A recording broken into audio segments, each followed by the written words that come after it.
Sekarang saya mau tanya, seberapa sering Anda dibully?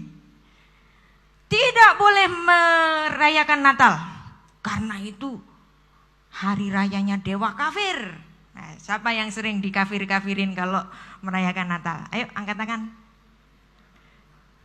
Banyak ya, semua. Saya juga dikafir-kafirin kalau merayakan Natal. Terus ada yang bilang, mana ada tulisannya di Alkitab, ayatnya mana kalau disuruh merayakan Natal? Mana ada ayatnya? Nah, lalu mereka mengatakan, maka kamu merayakan suatu tradisi bikin-bikinan manusia, yang mana tradisi itu adalah dari dewa kafir. Nah, sekarang zamannya internet, gampang untuk melihat ini kafir atau bukan. Anda Google, dewa mana yang lahir pada tanggal 25 Desember? Ada nggak? Nemu nggak? Anda tidak akan nemu. Berarti orang-orang yang suka ngafir-ngafirin kita itu mengafirkan tanpa data, ya. Jadi inilah yang akan kita bahas sekarang ini. Baik, sumber historis gereja, inilah yang penting yang akan kita pelajari, ya. Natal 25 Desember, mana sumber historisnya? Nah,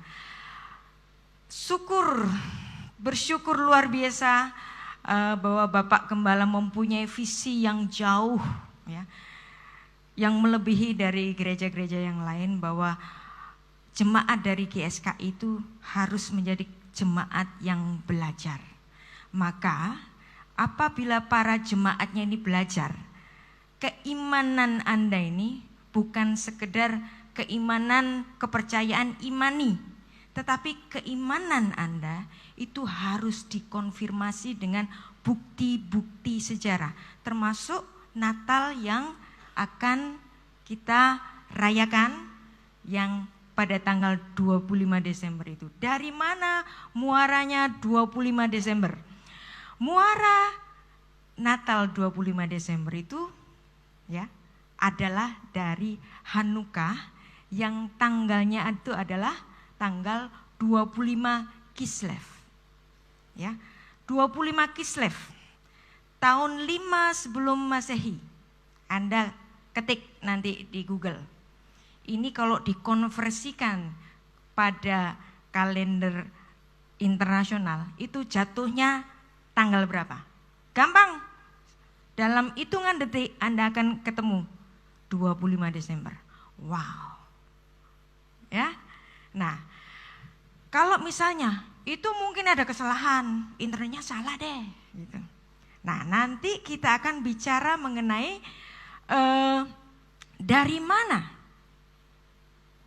ada enggak bukti historisnya. Nah, tapi sebelum saya bicara bukti historis, saya akan bicara tentang sisi teologisnya dulu.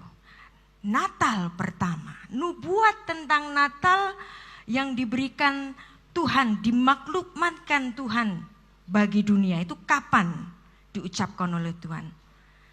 Nubuat tentang Natal itu diucapkan Tuhan pada Kejadian 3 ayat 15. Dan ini, ayat ini adalah, kalau Anda bertemu dengan saya, ayat ini akan selalu keluar. Kenapa? Karena ayat ini menjadi fondasi keimanan kita. Kejadian 3 ayat 15 itu dirujuk oleh Bapak Gereja Irenaeus itu sebagai Injil yang pertama atau proto-evangelium. Jadi yang menyebut bahwa ini adalah Injil yang pertama bukan saya, bukan Bapak Gembala, bukan teolog, tapi Bapak Gereja. Nah, siapa itu Bapak Gereja Irenaeus? Bapak Gereja Irenaeus adalah muridnya Polikarpus. Siapa itu Polikarpus?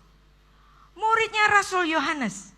Coba Anda bisa bayangkan, Yesus memuridkan Rasul Yohanes, Rasul Yohanes memuridkan Polikarpus, Polikarpus memuridkan Irenaeus, dan Irenaeus itu dalam tulisannya menuliskan bahwa Kejadian 3 ayat 15 itu adalah proto-evangelium, Injil yang pertama. Bagaimana ini bisa disebut Injil? Nah, Anda biasanya menyebut Injil pertama apa? Kitab Injil pertama itu adalah kitab Matius. Tetapi berita Injil yang pertama itu adalah Kejadian 3 ayat 15. Ya, yang bicara itu adalah Bapak Gereja Irenaeus, generasi ketiga para rasul. Dekat dengan Yesus. Kalau kita udah berabad-abad setelah Yesus. Nah, para teolog zaman sekarang itu berabad-abad setelah Yesus Kristus. Nah, proto-evangelium itu kalau disebut dalam bahasa Ibrani itu namanya Beshorat Harisona. Nah, dan ini merupakan harapan akan hadirnya Sang Mesias yang pertama atau Hatikva Lamashia. Nah, apa itu? Kejadian 3 ayat 15. Kita baca ayatnya ya. Aku akan mengadakan permusuhan antara engkau dan perempuan ini, antara keturunanmu dan keturunannya. Keturunannya akan meremukkan kepalamu dan engkau akan meremukkan tumitnya. Berita ngawur. Masa gini ayat untuk Natal? Anda coba bayangkan, ayat ini diucapkan Allah segera setelah apa? Segera setelah Adam jatuh dalam dosa. Apa konsekuensinya dosa? Upah dosa adalah maut. Pada hari engkau memakannya pastilah engkau mati. Pada hari kematian yang seharusnya Adam itu mati, Tuhan bicara apa? Keturunan. Keturunan perempuan. Siapa itu keturunan perempuan? Nah, ada manusia yang gak punya bapak, gak punya ibu. Cuman satu, Adam. Ada manusia yang dijadikan dari laki-laki, gak punya ibu. Siapa? Hawa istrinya. Ada miliaran orang yang lahir dari bapak dan ibu, Anda dan saya. Ya. Hanya ada satu keturunan perempuan tidak pakai bapak, Yesus Kristus. Disebut di mana? Kejadian 3 ayat 15. Wow.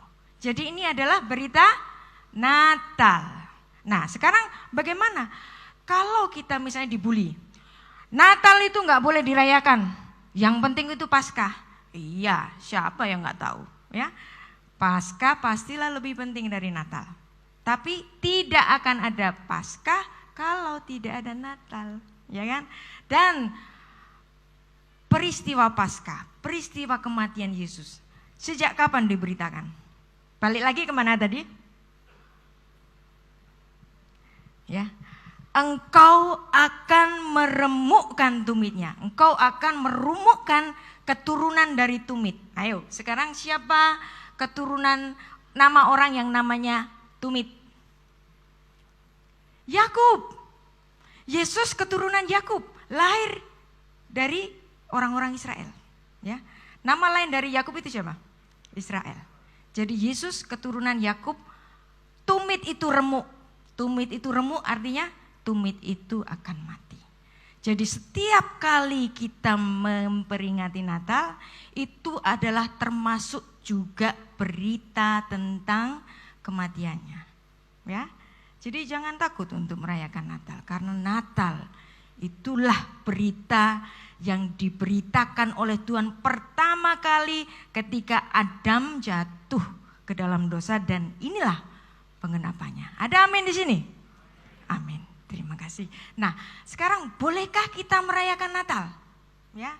Nah, yang biasanya dikecam itu kan yang meraya-rayakan, yang hebat-hebat, yang mewah-mewah itu. Tetapi ya, memperingati Natal itu harus.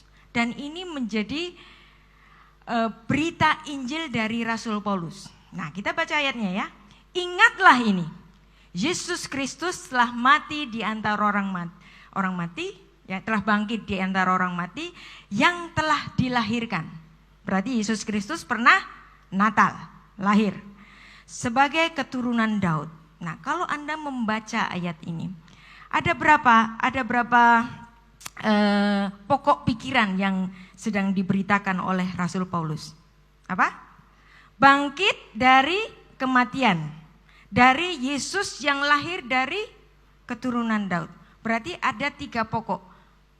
Kelahiran, kematian, kebangkitan, dan itu harus apa? Diingat. Kalau kita ingat Paskah saja, masa kita nggak akan ingat bahwa dia pernah lahir? Jadi memperingati kelahiran itu harus seperti Injil dari yang diberitakan oleh Rasul Paulus. Nah sekarang kita bicara, Natal itu tradisi manusia. Siapa bilang? Natal itu tradisi surgawi. Anda membaca Lukas pasal 2 ayat 6 sampai 20. Malaikat ngapain ketika Yesus lahir? Malaikat mengucapkan kabar sukacita, dan mereka apa? Menyanyi, ya. Nyanyinya gimana? Kemuliaan bagi Allah di tempat yang maha tinggi, dan damai sejahtera di bumi di antara manusia yang berkenan kepadanya. Nah, malaikat nyanyi kan? Malaikat menyambut kelahirannya. Maka apabila orang mengatakan enggak boleh itu dirayakan, dia enggak baca ini Lukas. Ya kan? Oke. Nah, kita sudah tahu bahwa Natal itu adalah penggenapan janji. Kejadian 3 ayat 15 yang sudah diucapkan pertama kali di bumi, di mana?